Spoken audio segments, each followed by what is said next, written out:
दुनिया में बड़े बड़े तुर्रम खान माहिरीन माशियात आपने देखे होंगे, लेकिन पाकिस्तानी माहिरीन माशियात का भी जवाब नहीं है। बिजली की तकसीम कार कंपनियों की निजकारी का नोटिफिकेशन जारी हो गया है। आपको याद होगा किसी ज़माने में सबसे पहले जो मुकम्मल तौर पर प्राइवेटाइज़ की गई थी बिजली की तकसीम कार कंपनी, वो के इलेक्ट्रिक थी, कराची इलेक्ट्रिक सप्लाई कॉरपोरेशन, और वो नवाज़ शरीफ की वजारत उज़्मा के दौर में सेल आउट की गई थी, जिसके बाद पाकिस्तान पीपल्स पार्टी कई साल तक मुस्लिम लीग नून को शदीद तनकीद का निशाना बनाती गई कि मुस्लिम लीग नून ने पंजाब की कोई तकसीम कार कंपनी क्यों ना बेची, पंजाब का कोई एसेट क्यों ना फ़रोख्त किया। अगर मुल्क में प्राइवेटाइजेशन शुरू करनी ही थी, अगर मुल्क के सफ़ेद हाथी इदारों को बंद करना ही था, तो उसका आगाज़ कराची शहर से यानी पाकिस्तान पीपल्स पार्टी की मुबैना कॉन्स्टिट्यूंसी से क्यों किया गया। मतलब उस ज़माने में MQM अभी इतनी बड़ी नहीं हुई थी, ये मुशर्रफ से पहले का ज़माना था, और उस ज़माने में कराची में पाकिस्तान पीपल्स पार्टी का अच्छा खासा होल्ड होता था। फिर परवेज़ मुशर्रफ आ गए और कराची के बड़े हिस्से पर MQM का कब्ज़ा हो गया। लेकिन उससे पहले जिस ज़माने में के इलेक्ट्रिक की नवाज शरीफ साहब ने प्राइवेटाइजेशन की थी, तब कराची बहरहाल पीपल्स पार्टी का होम ग्राउंड हुआ करता था। वैसे तो किसी ज़माने में लाहौर भी होम ग्राउंड हुआ करता था, लेकिन खैर ज़्यादा पीछे नहीं जाते। अब के इलेक्ट्रिक बिक गई और पीपल्स पार्टी और नून लीग की सुलह हो गई, और अब पीपल्स पार्टी ने अपने पुराने स्टैंस को छोड़ दिया। अब उसने कभी नून लीग को आड़े हाथों नहीं लिया कि एक दफ़ा का जिक्र है कि आपने के इलेक्ट्रिक बेची थी। अब मुस्लिम लीग नून की पाकिस्तान में हुकूमत है और वो मज़ीद तकसीम कार कंपनियाँ बेच रही है, जिनमें मैपको, कैपको, पेपको और इस तरह की बहुत सी कंपनियाँ शामिल हैं। अभी भी गुमान यही किया जा रहा है कि इनमें से जो पंजाब की कंपनियां हैं, लेस्को टाइप, जो मुस्लिम लीग नून के बड़े बड़े जुगादरी लीडरों की कॉन्स्टिट्यूंसीज़ में आती हैं, उनकी शायद प्राइवेटाइजेशन नहीं की जा रही, और पंजाब का वो हिस्सा जैसे कि जनूबी पंजाब है और खैबर पख्तूनख्वा और बलूचिस्तान की तकसीम कार कंपनियों को बिलखसूस प्राइवेटाइज़ कर दिया जाएगा। हो सकता है कि ये अफवाह गलत हो और पंजाब की जो की कंपनी है उनको भी प्राइवेटाइज़ कर दिया जाए। लेकिन सवाल बहुत सादा है कि इलेक्ट्रिक को प्राइवेटाइज़ किया आज 20 साल से ज़ायद का अरसा गुजर चुका है, या शायद 30 साल गुजर चुके हों। इस दौरान आपने क्या के इलेक्ट्रिक की परफॉर्मेंस में कोई बेहतरी देखी? नहीं। क्या के इलेक्ट्रिक ने अपने सिस्टम को अपग्रेड किया? नहीं। क्या के इलेक्ट्रिक ने पूरे कराची के ट्रांसफार्मर, तारें और डिस्ट्रीब्यूशन का पूरा सिस्टम तब्दील कर दिया, जदीद मेयारात के मुताबिक कर दिया? बिल्कुल नहीं।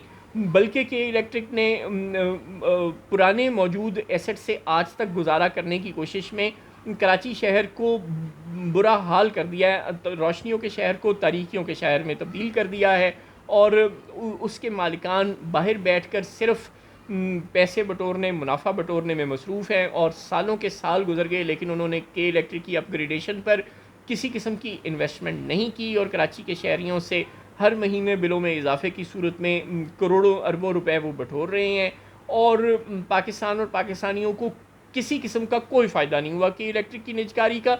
ना ही के इलेक्ट्रिक की निजकारी से इतने पैसे हासिल हो गए थे नवाज़ शरीफ की 98 की हुकूमत को कि उसने कहीं बुर्ज खलीफा खड़ा कर दिया हो, कहीं 50 मोटरवेज़ बना दी हों।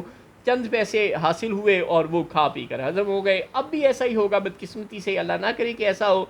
लेकिन अब जो तकसीम कार कंपनियाँ फ़रोख्त की जा रही हैं, या जो भी एसेट फ़रोख्त किए जा रहे हैं, उनको फ़रोख्त करके हुकूमत चंद लल्ले तलल्ले किस्म के शाहाना बजट मंजूर करेगी, ज़िमनी बजट मंजूर करेगी।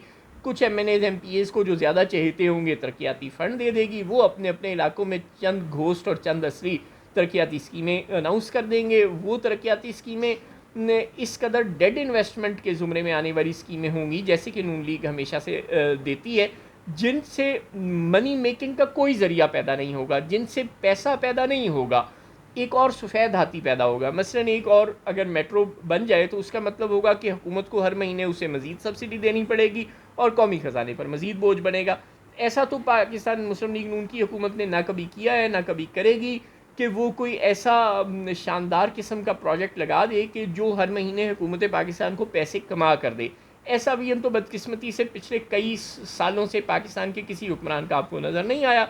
शायद जुल्फ़िकार अली भुट्टो के बाद ऐसा कोई भी हुक्मरान पाकिस्तान में नहीं आया जिसने कोई ऐसा एसेट लगाया हो कौमी मलकियत में जो हर महीने हुकूमत पाकिस्तान को पैसे कमा कर देता हो। आज पाकिस्तान रेलवे हो, PIA हो, स्टील मिल हो, या जो भी हुकूमत पाकिस्तान की एसेट्स हैं, उनको हर महीने हुकूमत को बेल आउट पैकेजेस देने पड़ते हैं अपना नज़्म नस्क चलाने के लिए। उनमें से कोई भी इदारा इस काबिल नहीं है कि वो ख़ुद पैसे कमा सके और ख़ुद खा सके।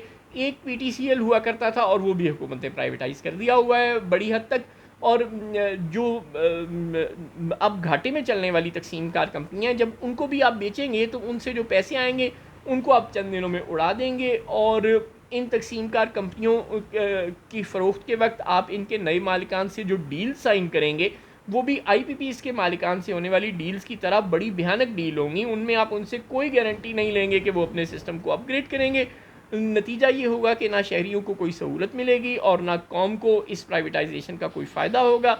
हाँ, कौम के कुछ एसेट ज़रूर बिक जाएंगे और हुक्मरानों के चंद अल्ले तल्ले और कुछ देर की शाखर्चियों में मज़ीद इजाफा हो जाएगा।